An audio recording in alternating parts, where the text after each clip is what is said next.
What's up, people? 21 questions with the Sit Down UK. Good evening, good evening. I am your host, IC. I'm the founder, I am the host of the Sit Down UK, and you are joining us today, this evening. Welcome, welcome, welcome.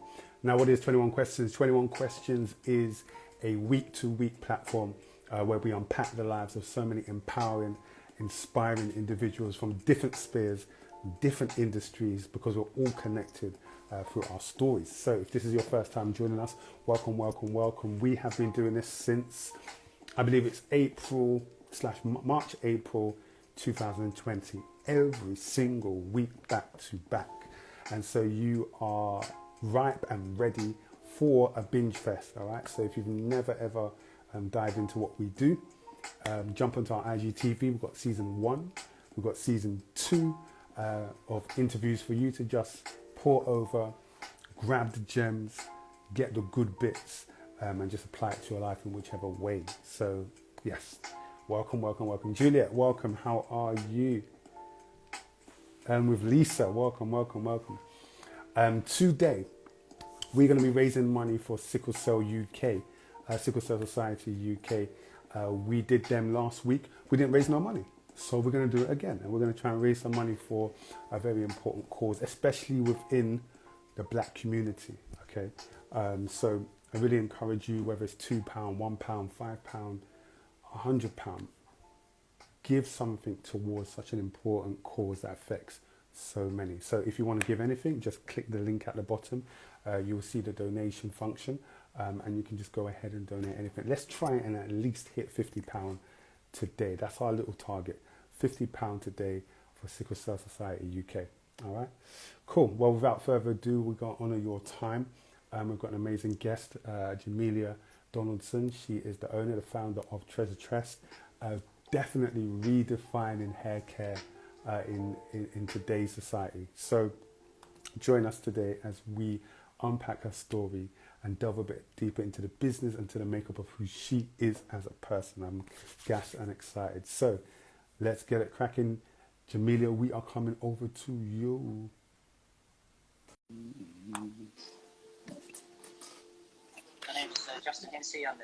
Hello. Hey, how are Hey, you? Jamelia, how are you? You good? I'm good, thank you. How are you doing? I'm well, I'm well. Thank you for joining us for 21 questions. No, thank you for having me. It's our pleasure, our pleasure, our pleasure. So 21 questions works like this. You've got 21 questions or more, but you've got one pass card. So if there's not Okay. if there's a question you don't want to answer, you can use your pass card. However, it'd be great if you make your way through with no pass card. Noted. But no, thank you for joining us. I love Treasure Chest. I love what it stands for. And I thought, I would love to get you on this because you're very inspiring. Yeah, definitely inspiring. Oh, Not just for thank people you. around us, but as a male myself, your business, it's amazing. You actually, I think this week, doing a lot of research into your business and who you are, it kicked me, it gave me a kick up my backside actually, because Oh, it really did. It made me think, okay, what are you doing for the sit down? How can you perfect the inner workings? How can you make it as vibrant and as amazing as it can be? And because I see you do that constantly, trying to shape how you're doing what you're doing and kind of redefining it, I was like, yes, this is inspiring. So thank you for joining us today. oh, thank you. I'm No excited. way. Good, good, good. All right, as you know, or you've done in previous interviews, we are going to do a quick fire round, quick questions, hitting you. Don't think about them too tough. Let's Uh-oh. see what you get. Big up to everyone that is joining us. 21 questions with Jamelia Donaldson. I am Icy. We are raising money for Sickle Cell Society today. Every single week, we're trying to pick a charity and raise money. So last week we picked them. We didn't make no money. We didn't raise no money. So this week we come again. We go This again. week will be the week. Let's move. So £2, £3, £10, £100. Please let us give towards a worthy cause, especially within the black community. All right, let's get it cracking. So first question is something that made you smile this week. Something that made me smile this week was picking my niece up from school. I pick her up every Wednesday, but every Wednesday she has the same reaction of, Auntie! And then like runs towards me. So yeah, definitely picking up my niece from school. And how does it feel when that hug from school? Oh, it just feels so lovely. I just feel like Yeah, you're so sweet, aren't you? You're so happy to see me every week, even though you know I'm coming. exactly. Next one, favorite book at the moment. Um, Favorite book at the moment, probably Brene Brown, Daring Greatly.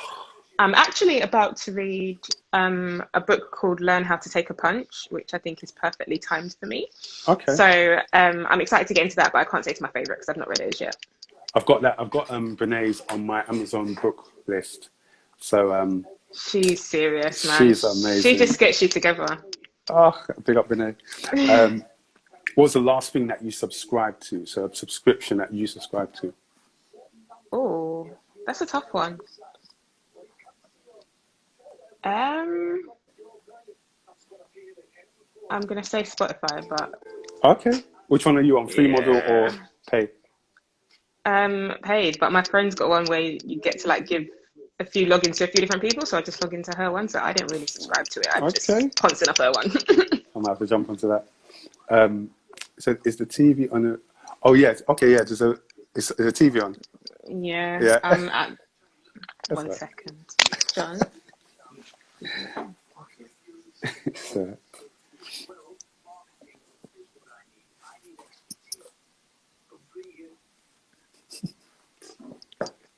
Okay, is that any everyone else better? joined us? Yeah, that's good. So, Okay. thank you, John. So Um, we're it's my brother's getting married tomorrow, so we're what? in a hotel, me and my husband, but he's trying to watch TV. So it was him Oh, that had the congrats to TV your on. brother. So That's all right. it is you that's watching TV. What does a treat yourself day look like? Um, Facial, manicure, pedicure. In that Yeah, order, yeah? in that order. In that order. I love it. hmm What's your go-to snack throughout the day? Um, oh, it changes depending on what I'm craving. I would like to say it's fruits, namely grapes or mango, or even apple slices. Realistically, it's a smoothie. Yeah, it's a Okay. smoothie. Yeah. That's a nice little snack. Mm. And is that homemade and you just bring it in? Oh no. I mean, when I'm on point, it's homemade, but most of the time it's just store bought or Yeah, from a still, local shop. but yeah, you do what you Yeah. got to do. What is the first thing you do in the morning? Meditate. Okay. Even if it's just for like 5 minutes, or sometimes I can't even sit upright to do it. I'm just lying down with my eyes closed, but I Yeah. just like to take a minute. And how does that set you up for the day ahead? I feel like it's the only time in the morning that I actually get for myself. Mm, Before I go in and I have to like rush into my day and then like respond to everyone else's demands. It's like the time that I get for myself and just for myself. yeah, So kind of like centering myself. love that. Love that. When did you last cry and why? Oh, all the time. At least once a month, I would say, definitely triggered by hormones. Yeah. I think the last time I cried was because I was exhausted. Mm, And I just felt like I couldn't catch a break. Like every time something was going well, something else slipped, and I just felt like, oh, I just want to catch my breath for 1 minute. yeah. So yeah, that was the last time. Oh, deep, deep. What's your favorite restaurant? Do you know what? Basaba came to mind straight away, but I haven't been there in ages, so I'm just gonna run with it, Basaba. I like Basaba, but the portions are too small. I I'm leave not mad at the hungry, portions, really. I and think then I got maybe I like just order McDonald's. far too many things because I Okay, literally okay. have a bit of everything. Of everything, yeah, yeah. What was the last major business decision that you made that was critical, is important? Team changes, restructuring. Restructuring. Deep. hmm Um, what challenge are you currently overcoming? Challenge that I am currently overcoming. Separating personal from professional. So understanding or just like detaching myself as a person from my business. So although things happen in my business, it's not happening to me as an individual. So trying to maintain that, as my husband says, space between the things that are happening and me as a person. Yeah. Is that one of the reasons why you have like two separate phones? You've got a business phone and personal phone. Yeah. That's that Because helps. it's so easy. Like I remember for one of my birthdays, my mum got me a cake and it was a treasure chest box design. And I was like, oh, that's so cute, but it's my birthday. Like, I'm not treasure chest. Like, I'm Jamelia. Yeah. And Deep. this is something that came to mind for me and I created it. And I'm growing it with the help of lots of other people, but I'm not treasure chest. Like, I'm Jamelia. So, yeah. Have you found it hard separating the two, or is it other people around you? Well, I think me as well, because for the past 6 years, every single day I have done something for Treasure Tress. So it has obviously become a part of me and it's become a part of my daily routine. So sometimes, yeah. But I do think that for like socially, it's a good speaking point for a lot of people. Like, oh, how's business going? And then I find myself talking about that a lot when it's actually like, oh no, but how's Jamelia doing? How Like, does come on. Jamelia? Yeah. Yeah. Yeah. And it's funny you say that, because these are why I wanted to ask these type of questions, because I think a lot of the time, because you're front facing as well, it can be like Jamelia treasure chest, that's one, but you're an individual. You wear so many different hats, and it's good to know these are the hats that you wear. So who you are before you wear any of those hats, because you're more than those hats, you know. So, Yeah. Someone wakes you up at 3 a.m. What is something that you could do without thinking, just like that? What talent, what skill? Drive is the first thing that came to mind. True. Like, if it's 3 a.m., it must be an emergency. So let's hop in the car and I'll drive Let's wherever try. we're going. All That's the right, first cool. thing that came to mind. And lastly, what do you personally feel makes a great leader? Self-awareness. Self-awareness. Deep. Self-awareness. Yeah. Yes. I was literally watching, is it Ben Francis? Is that his name? From Gymshark. The owner of Okay. Gymshark. And Yeah, he actually went to my uni, funny enough. Oh yeah? He was doing a personality test. And so he was actually showing me, okay, go to this website. It's called Understand Yourself. I think it's called Understand. So it's a whole personality test of who you are as a person. And he said it was so important for him to do, because in being the CEO, it enables him to see where he's lacking, what blind spots he has. And like you said, be much more self-aware to be able to serve the people and serve the company better. So I'm going to take that test as well. That's what made me think about that as well. So yes, indeed. Yes, it's I'm going to add one question at the end. Someone said it's right here. Oh, you can see that. Oh, okay, I can't show them on screen. Okay, big up.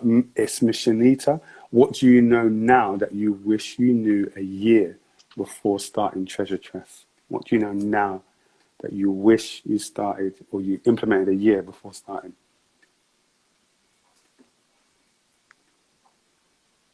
Oh, that's a really tough one. What do I wish I knew now that I wish I knew a year before starting Treasure Tress?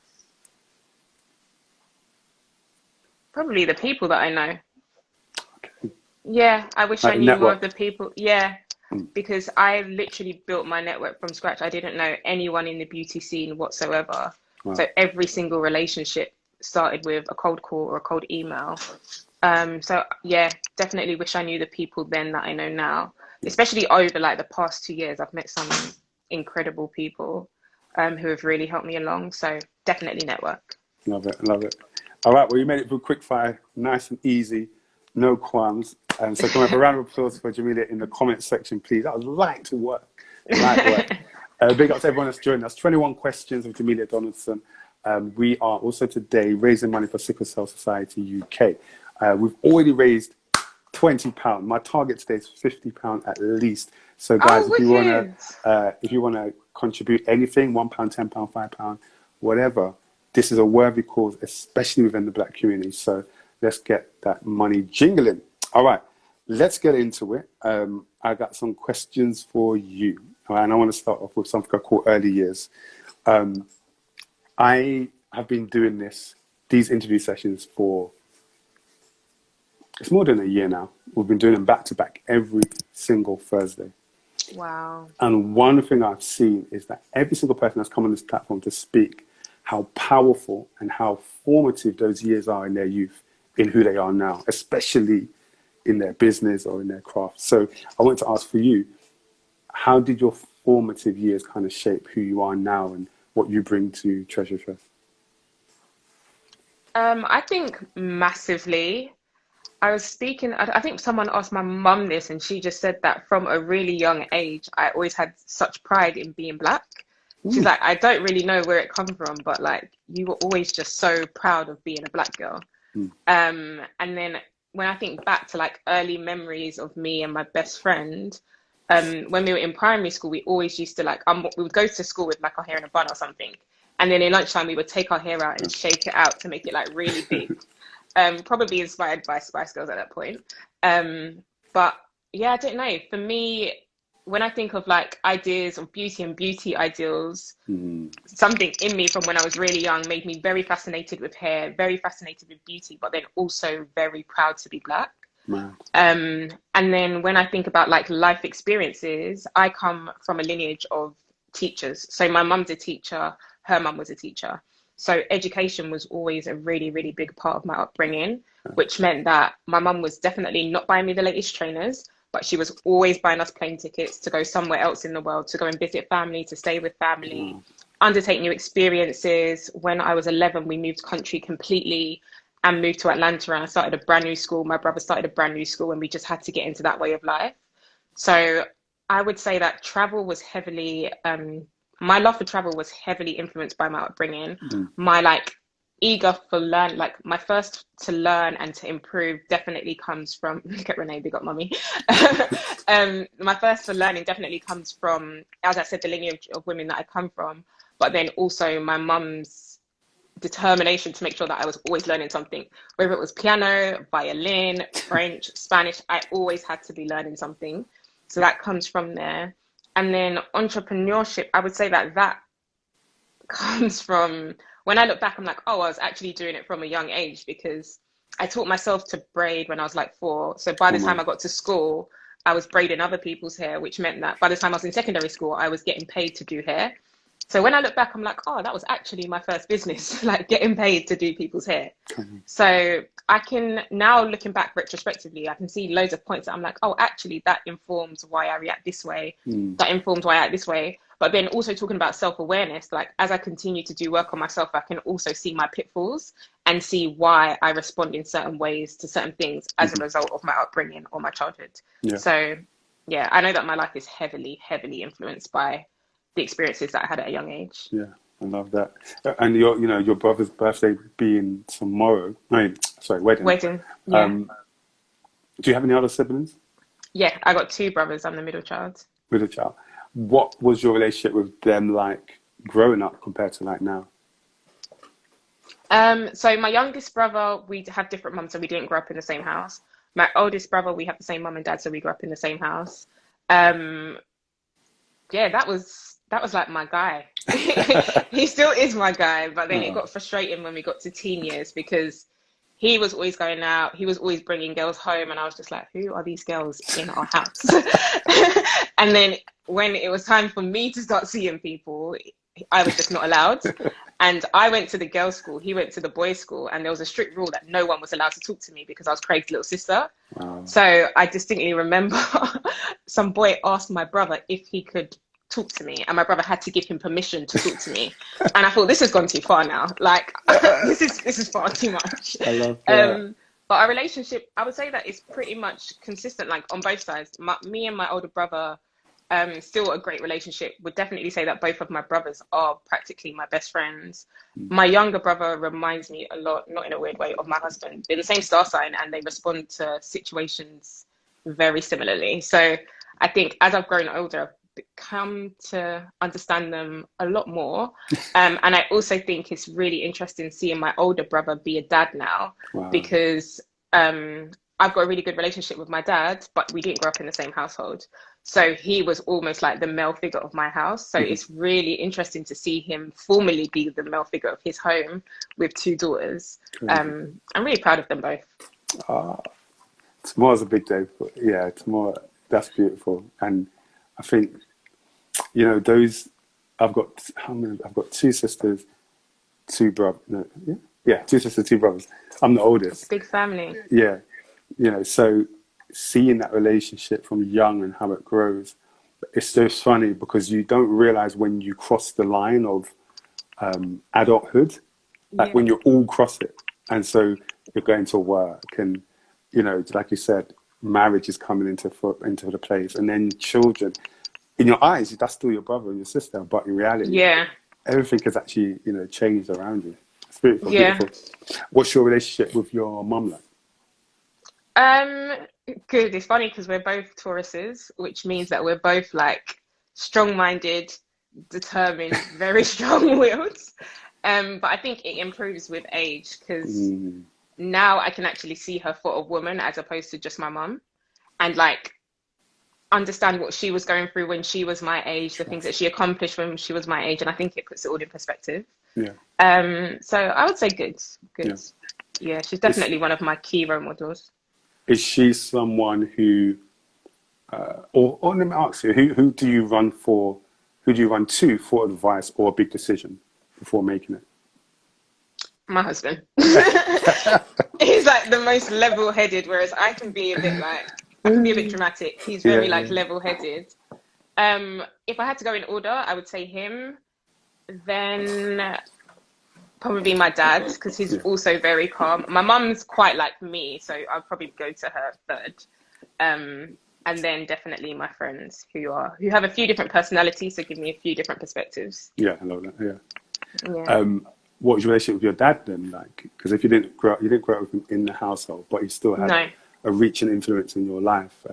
So how is that now? Good. Like, yeah, good. He's just so chill. Like, he's the most chilled man ever. He retired the other day. He's building his house in Jamaica. Like, he can't wait to move there permanently. But our relationship is just like easy breezy. Like, there's no stress. He's always going to defend me, but he's always going to tell me if I'm wrong. But he's just a laid back guy. Like, yeah, he's just a laid back guy. Love it. With all these relationships, they all pour different parts, different things into you as a person. And you've seen your brother now morph into this father figure. How have all these parts, how do you think all these parts are going to pour into you as a parent, in terms of how you parent, in terms of how you are with your family? Yeah, I think it's going to be an interesting cocktail because I want to maintain like the easiness of my dad, whereby you can come and you can talk to him about anything, no judgment. He's not going to overreact. He's just going to be cool. But then my mum's like discipline and vision for the kind of people that she wanted to raise. I think that carried us a long way. So I want to take some of that. With my brother, he's very playful with his daughters. So I want to take some of that and just maintaining like a level of fun, even though it is a parent-child relationship. And then my relationship with my little brother, I think that's definitely going to help me understand how I want to raise my son, in that he's a Virgo, like very responsible, has taken on a lot of responsibility from a really young age, very family-centered.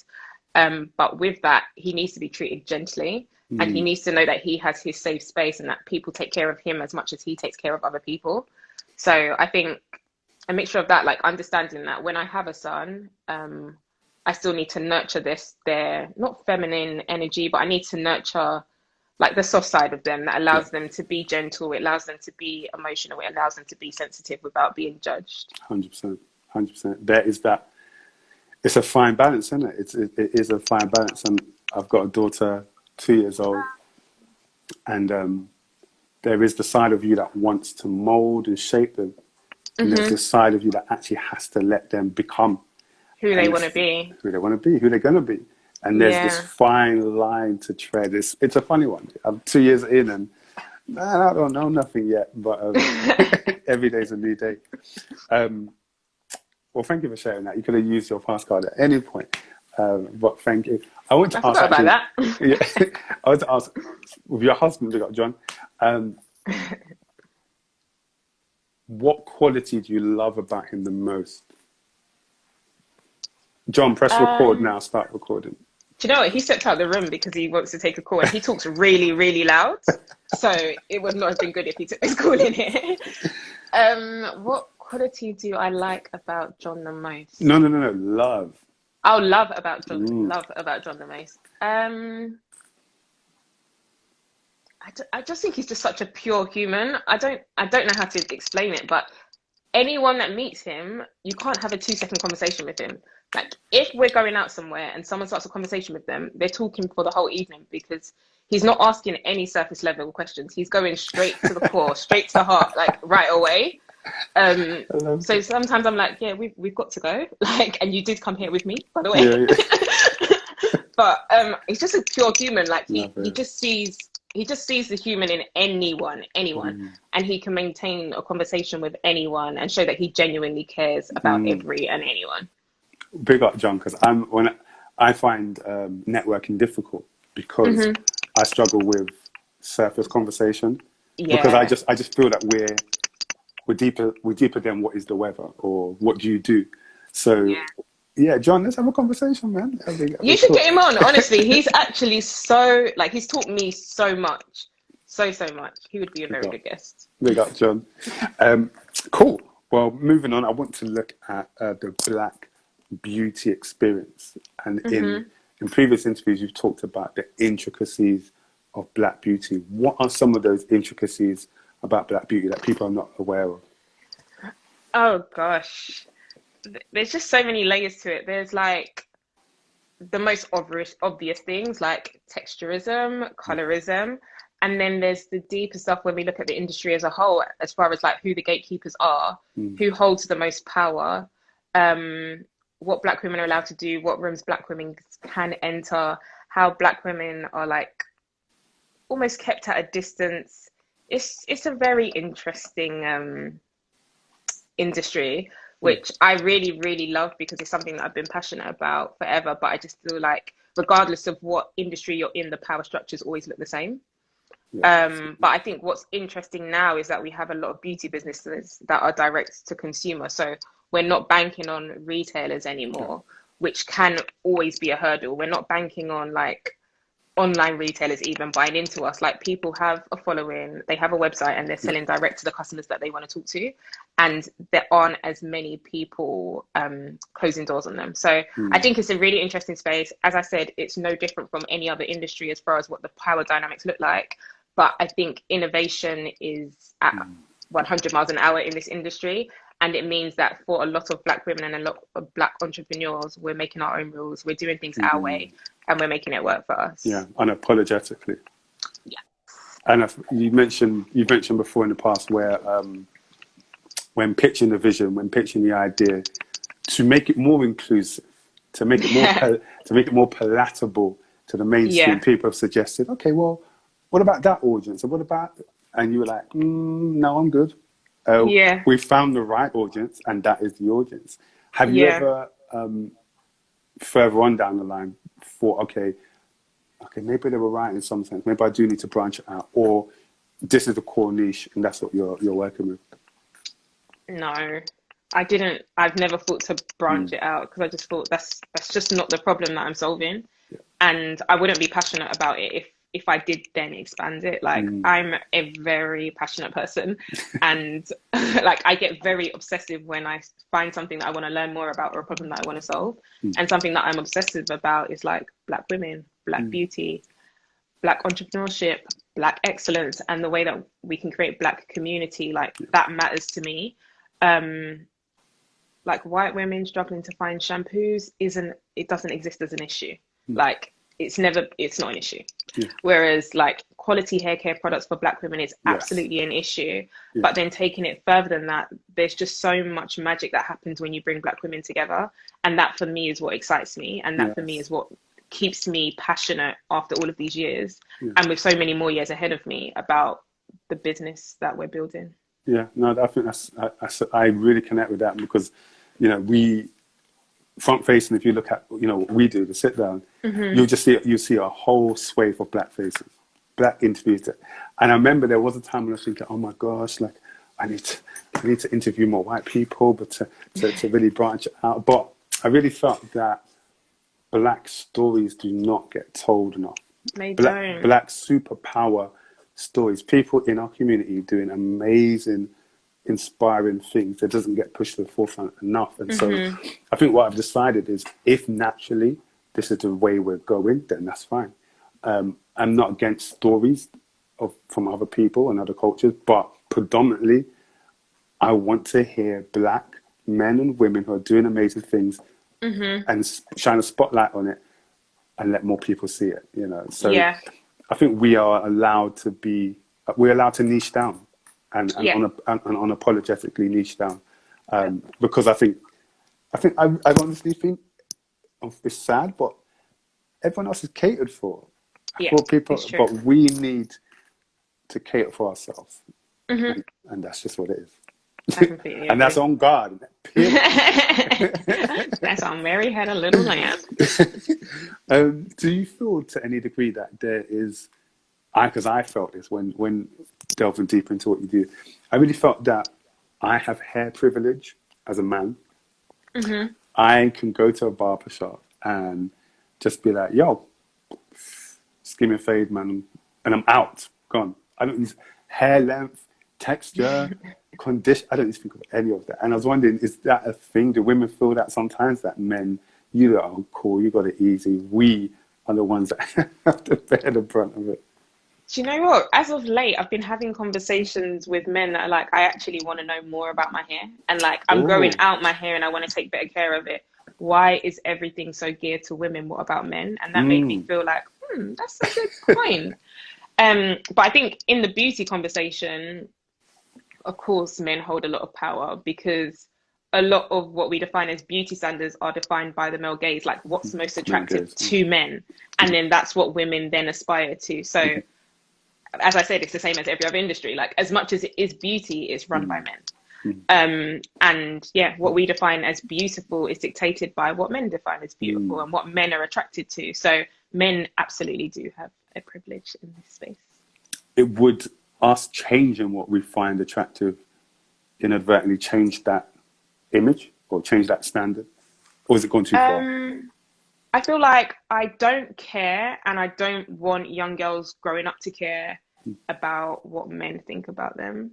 I would rather them develop a really deep sense of self, so that they for themselves define that they're beautiful, define that they're pretty, and then can take it from there. Because like we can't live our lives trying to like fit into the boxes that men try to put women in. And I've definitely been through a phase like that when I was growing up, where I was like, okay, boys like this, so let me look like this.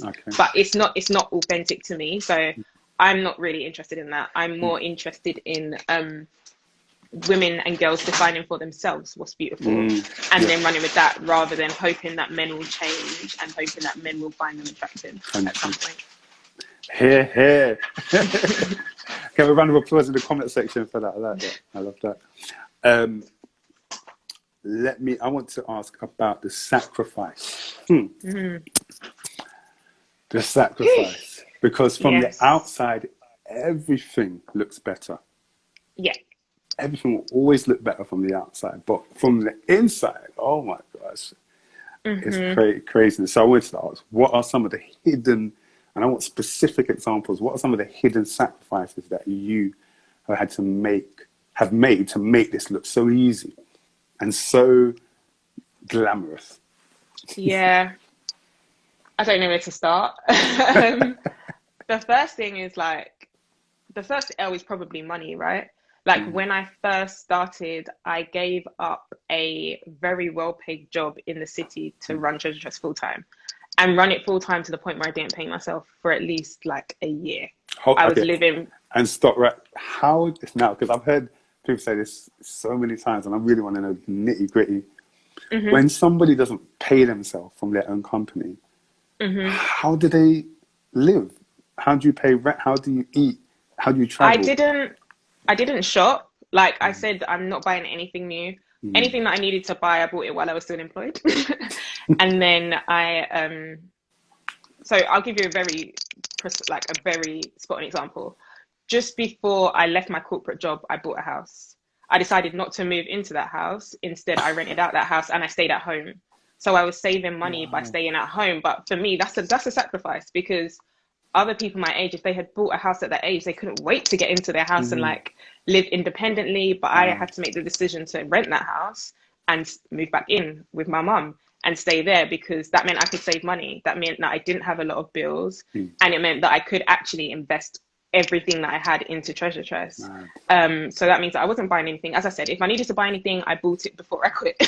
And then I wasn't going shopping. I was going out with my friends occasionally, but I'm not a big drinker, so I wasn't really spending money like that. But literally living out of my savings account. And then I distinctly remember having a meeting. I was traveling though, and I was traveling through the money that I made in the business, because for me, it was more important to travel and make connections than it was to pay myself. Because I knew that in the long term, those connections would pay me.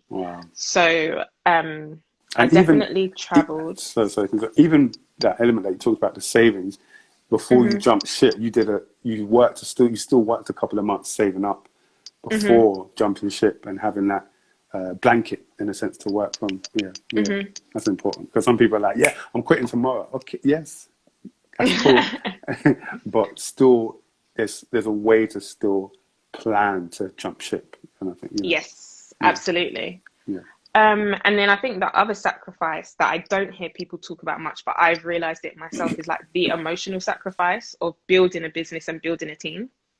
So like for me, running a business and building a team has been the biggest indication of what I expect motherhood to be like, whereby you like really care about these people, and you also have a lot of responsibility riding on you. So like you're literally providing for these people's families, and that's a lot of responsibility. So it's like that is taxing emotionally, because you don't get to just slack, because if you just slack, then not only are you failing yourself, but you're failing other people, and that's not fair. So it's like the emotional tax that responsibility forces you to pay. And then I think even small things, like I remember in lockdown, when it first hit, the first thing that I thought of is, I'm not going to pay myself this month, because I refused to furlough anyone. So I'll take the L for this month. We'll figure something out and we'll get our revenue up, and then I'll continue to pay myself as usual. But for me, that was like a conscious decision that I made, one, to motivate myself to push harder, because there's no way that I wasn't going to pay myself for another month. But then also just to remind myself, or just to demonstrate that for me, it was more important that I sustained my team and made sure that they were okay. Even if it was just for 1 month, because I didn't think furlough was fair. It wasn't anyone's fault that the pandemic broke out, so I didn't feel like anyone should have to suffer for it. But again, it's like emotional taxing, and then it gets to the point where it's like, okay, at which point do I stop self-sacrificing and then start leaning into my own life? So yeah, I think there's a lot of emotional weight that comes with it that no one really explores or speaks about. You know, being a leader and holding all that responsibility, it really comes down to the values and the morals that you hold as a person. And your employees will feel the effects of those values and morals. And so for you as a person to say, this month I'm not going to pay myself so that my people can be better, can sustain their life, sustain their family, I think that's beautiful, because you have big CEOs of corporate conglomerates who are like, no, I'm not in fact, I'm going to give myself a bonus for this pandemic. So hats off to you for that, because that might be an element that, because it's not front facing, people don't actually see, you know. So but I do think that is, as much as I do think it was like a nice thing to do, one thing for me is that I need to sometimes catch myself and be like, hey, Jamelia, it's a nice thing to do, but remember that you're building something great. So that shouldn't be your thing that you default to. It's all right to do it once, but I won't be doing it again, because like what I'm building is going to be an empire. It's going to be a legacy. So I can't continue to, like, that shouldn't be my default. My default should be, okay, let's go harder. Let's try something new. Let's pivot. So yeah, as much as I accept and appreciate what you said, for me, I want to really reinforce that. Although it was a nice thing to do, I feel like the default for Black women a lot of the time is self-sacrifice, and that's something that I'm trying to distance myself from. And so you would rather want, what would be so the alternative would be to actually work just innovate. harder, yeah, and yeah, or pivot. just or like explore your other options, because I feel like rather than it's a very sacrifice. Black female thing to do, right? Like just self-sacrifice. Yeah, give it up for yourself so someone else can have it. Whereas I feel like if I was a white girl, I'd be like, all right, let's go out and raise money. Like, okay. It's just a different mindset, and I think that's where I'm like shifting gears now. This is interesting, man.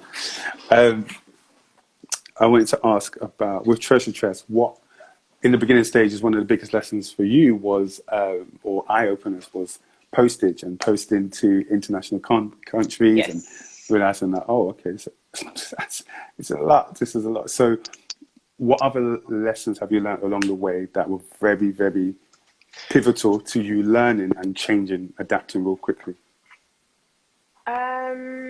Postage, packaging.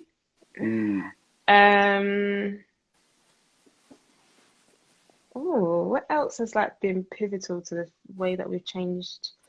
Something that I've found really interesting and that I'm leaning into a lot more is like just understanding data to understand our customers better. Like there's things that we invest in, like we pay £200 to run MailChimp every month. And it's like, okay, let's actually look at who's opening these emails. Like, are these emails actually providing a return on investment? That percentage is important. Or should we just like save our money? So for me, it's like constantly looking at what our consumers value so we can do more of it.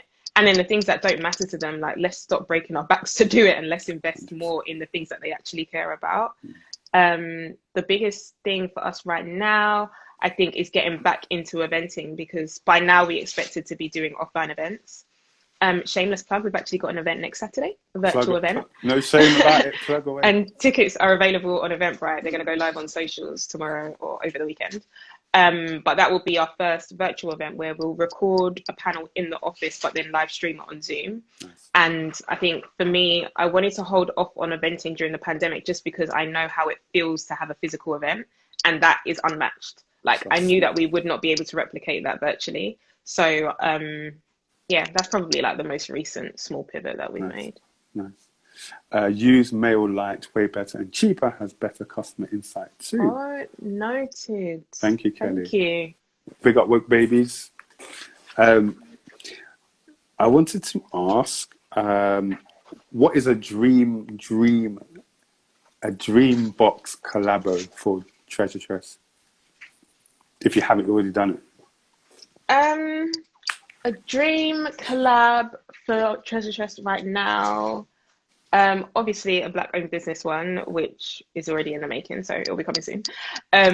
But alongside that, I really want to partner with a luxury store like Harrods and produce a Tress box. Because for us, the energy this year is Black women deserve luxury. So I really want us to be able to execute that at the highest level. So that's what that would look like. Oh man, that would be amazing. Please, any connects in Harrods watching right now, please hit Jamelia, because that'd be beautiful. Gold box. Oh gosh, lovely emerald green. Can see it already. What does a high quality box look like for Tress? So, in terms of the packaging, what is at the end of the product line you look at and you say, yep, tick, 100%. For me, it's the cohesiveness of the box. Like, does this box make sense? Like, on the box it says Tress on the top. On the back it says wash day delivered. So for me, I'm like, is wash day delivered in this box? Yes or no? But then there are months whereby we'll have a styling box and I'm like, okay, cool. What was last month saying and what is next month saying? And does this fit perfectly in time so that people still have enough shampoo and conditioner, but now they get to experiment with stylers and leave-in conditioners until their next shampoo and conditioner arrives? So for me, it's like, how cohesive is the box? And aesthetically as well, like, what does this box look like? Yeah, especially when you open it, because there's got to be, if it's worth unboxing and showing it on social media, what is it that we're seeing? What does it look like? Aesthetics. Exactly. Definitely. Yeah. You went to New York. Oh, Smiley. Oh, Jules Banks. You went to New York, and that was a pivotal time for you because you was able to, as you mentioned, you saw the power of black, what did you call it? Sort of building cultural equity. Yeah. What was it that you saw from these brands that was really building cultural equity? You mentioned John. John, we have a call-in. Can you hear? Yeah. John? 1 second. It's all right. John? They got everyone else joining us, He knows he's man. in trouble. What was it that I saw in New York that helped me learn the importance of cultural equity? Yeah. What was it that they were doing that was really building cultural equity? And what is it that we could do over here? Do you know what? When I was in New York, that was like, I want to say it was like 2012, 2013. And for me, it was the first time that I'd seen people use, it sounds very simple right now, but like use the term black so freely and so openly, especially when they were talking about the businesses that they were building or the community that they were serving. Because at that time in the UK, like we weren't really saying like black. We weren't like, no one was like proudly just catering to a black community or just speaking to black women really directly. It always had to be like sugar coated with like that British, whatever we call it. But whereas in New York, like New York is just, you just say it how you see it. It is what it is. So for me, it was the first time that I'd seen like black be used so explicitly and so clearly and with such pride. And then that just showed me like the power of just building our own beauty shows, like our own beauty communities, our own beauty boxes, our own beauty businesses. That was when influencers were really on the rise, and I saw all of these really successful black influencers. I think that's what I learned the most. Yeah, that boldness. Again, that being and you know, I think with the George Floyd with his death, it really, what do you call it? I think it really shook the foundations of a lot of people, and we inside began to say, I'm tired. I'm tired of the sugarcoating. I'm tired of packaging my blackness in a certain way to please everyone else. Enough. And I think people put it down. And so that rise and that cultural equity is coming because people are like, no, this is what it is, and this is what it's going to be. On guard. Yeah. Hear it. This is what it's going to be. So, and I think that's how we can continue to build that cultural equity, because people actually outside of our community see it. But we've been taught to downplay it. Yeah. But they see it and they want it. Yeah. So and they package it and sell it really well. Yeah. So it's for us to package it, determine what it looks like, determine where it goes, who it goes to, who is it sold to, who is it licensed to. Yeah. So that equity, that it never loses its value, man. You know? Yeah. We are beautiful, man. We are amazing. We are. How is it then going into these boardrooms or going into these, whether it's working with brands, how is it selling the vision to them? Because you have mentioned before where people didn't see the worth or the value in it, the need for it. They didn't even see the problem. How is it going over and over again, explaining this vision? It's an interesting time because last year the tide turns a little bit. Tides turns a little bit in that with the murder of George Floyd, a lot of brands got really shook, and so wanting to be active and like do all of these things really quickly. But then a lot of it was short-lived and it was just reactive, as opposed to like something that they passionately wanted to get ahead of and be proactive about. So it's definitely changed. It's a challenge in a lot of ways. So it's a challenge when you're speaking to American brands, even if they are black owned, because they don't understand or even respect the black demographic in the UK and Europe. And then when you're talking to like white brands, it's like trying to prove the value of black women. But as I said, like I don't know if I've said it before, but I just don't really believe in like sitting in a problem. I feel like just find a way to solve it. So like one of the phrases that we have up in the office is, sis, nothing is unfigureoutable.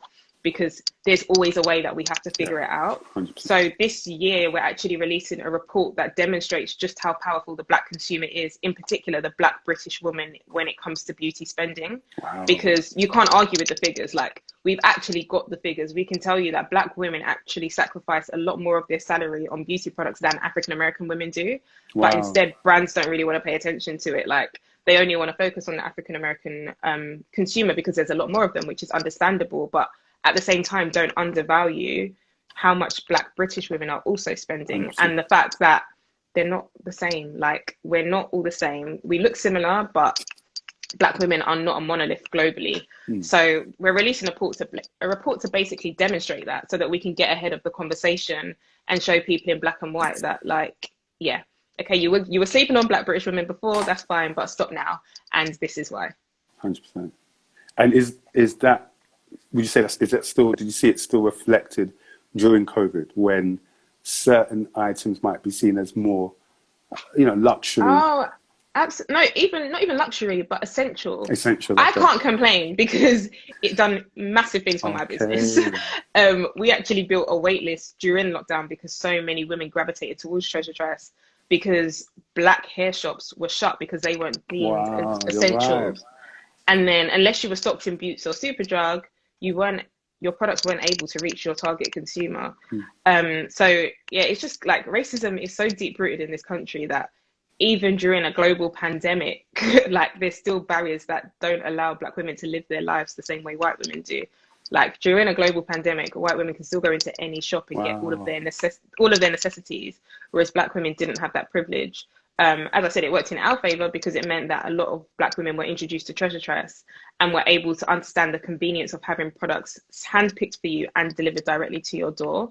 So it worked in our favor, but then I think it also spoke to a bigger problem of the UK. So. Crazy. All right, I don't want to take your time too much so you can get ready for this wedding. One thing that I'm really taking inspiration from you. You've really helped so much. So I'm literally gutting out the company, and like, I'm starting from scratch. I'm literally reevaluating. Okay, what is the vision? What is the mission? Everything, teams, everything.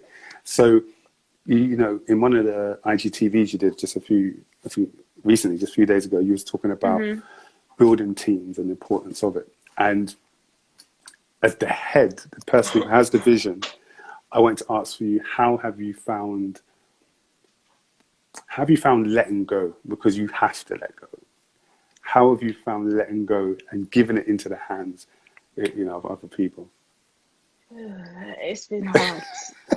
This is so funny because just yesterday I was having a one-to-one with Leah, a lady on our team who, like, heads up all of our creative stuff. She runs our socials. She's like a creative mastermind. I was talking to her, and I made all of the team do a personality test. I can't remember I think it's called the positive intelligence test. And it tells you what your top saboteurs are. So, like, what are, like, your not toxic traits, but your toxic traits. And my top one was controller. Like, I don't like to let go of control, and I like things to be organized, and I like them to be in the way that I want it done. Excuse me, sir.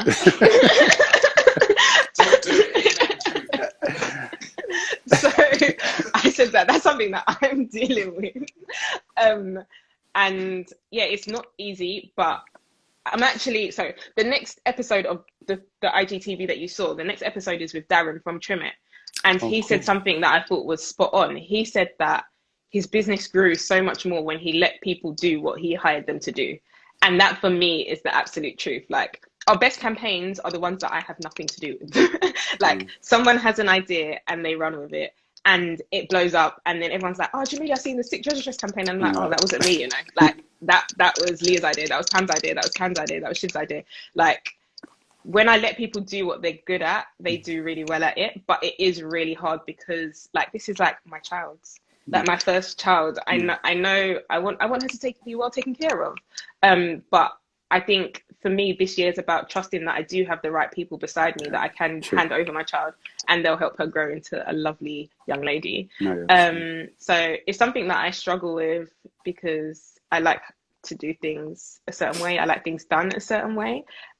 Maurice in the comment section, who's one of my friends that I always call when I'm having a meltdown, and she knows that I'm quite pedantic about these things. But yeah, it's not easy at all, but it's completely necessary, because if you wanted to do everything yourself, then you shouldn't even bother building a team. Like, why pay other people if you don't have to? Like, do it all yourself and burn out. Like, true. but really, you want to create something that's bigger than yourself. You want to create something that allows other people to express themselves as well. You want to create something that resonates with loads of people and you just want to create something that has an impact on so many more lives than your own. True. And I feel like in order to do that, you can't do it alone. You need to draw on the skills of other people, the creativity of other people. You need to collaborate with other people. So I feel like letting go is really the only way that you can really allow your brand to really blow up. So it's something that I'm learning, something that I'm dealing with, and it's all part of the self-awareness work that I'm doing. 100%. Like with obviously before lockdown, we do events, so that was our main thing. And I'm the one that I host the event, so I'm on stage, and without my team and what they do, you know, during the event, you know, people will come to me and say, "Oh, it's an amazing event," but I wasn't there. I don't know what was happening because I was at the front holding the mic. But it's like you said, when you give it to your team, shout out my team, anybody in there in the comments, that, you know, they take it to the 10th power. They elevate. You know, they elevate what you do. They make it 10 times what you do. So it's something I'm definitely learning, because I've seen it work when I give it to the team. Now I think I need to let go in terms of finance and business and all those type of things, because I'm a good creative, but all those other areas. Okay, cool. Well, I'm going to round off with, what's the time on the Rolex? 50. Okay, cool. Actually, let's still got a minute. So, okay, with events, because I know events as well. Tell me about the mental gymnastics that happen in your mind when you're doing events. What are some of the things that are going through your mind from start to finish? When do you drop your shoulders? When do you exhale? Oh, I always said that, like, when the event is finished, that's when the work starts. Oh, like the work doesn't stop because the event has ended. That is when the real work starts, because our events, for example, we always have brand partners. So you need to get back to those brand partners. You need to deliver reports. You need to deliver content. You need to make sure that we send follow-ups to the attendees. Like, there's still so much work to do after the event has ended. So when the event ends, that's when the work starts. So for me, the mental gymnastics on the day of the event, it's like, what's the energy in the room like? How do people feel? Are people being greeted? Trust. Are people being helped? Are people sticking around and vibing? Lots of different things are going through my mind. It's a like, lot. what does the room feel like? Yeah. How are people responding to this? What should we do more of? What should we do less of? Yeah, it's like reading the room, reading the crowd, but still trying to make sure that everything is taken care of and it feels relaxed and it still feels like a vibe. Believe that. Renee says, "Woo, Lord." Renee's the event queen. It's definitely mental gymnastics. You're trying to do one thing, like I'll say good afternoon or good evening, but I'm looking at who's at the door. Has anybody taken their seat? Are there seats at the front that need to be filled? Is it too cold in here? Maybe we need to do the aircon. How do I signal to one of my team that we need to put on aircon? But still are we recording this for socials? Is the camera rolling? Are the mics working? Are people being checked in? Are people just walking in? Yeah, there's a lot. There's a lot. Last two things I want to talk about is money, power, respect. It's what we need in life. Money, power. You talked about earlier about gatekeepers, and one thing that gatekeepers definitely have is not always respect sometimes, but money and power to move and shape things.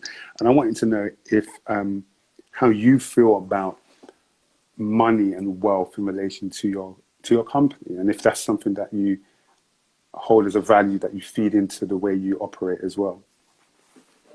What do you mean like that? What do you mean by that? So some people's business is predominantly capital driven, money, profit driven. That's just what it is. Yours has more of a social issue more of a social issue related to it. I want to see, is money a defining factor in it as well, and to what extent?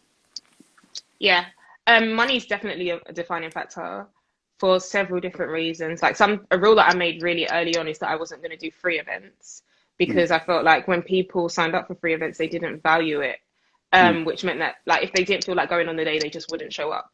But I feel like the right events allow you to grow, allow you to network, allow you to expand. And that's the self-investment that you're making for yourself. Yes. And I feel like when there's that exchange of energy, like you're actually investing in it, you're a part of it, you want to learn more of it, you're going to walk away with more rather than just showing up for free, leaving when you feel like it, being on your phone.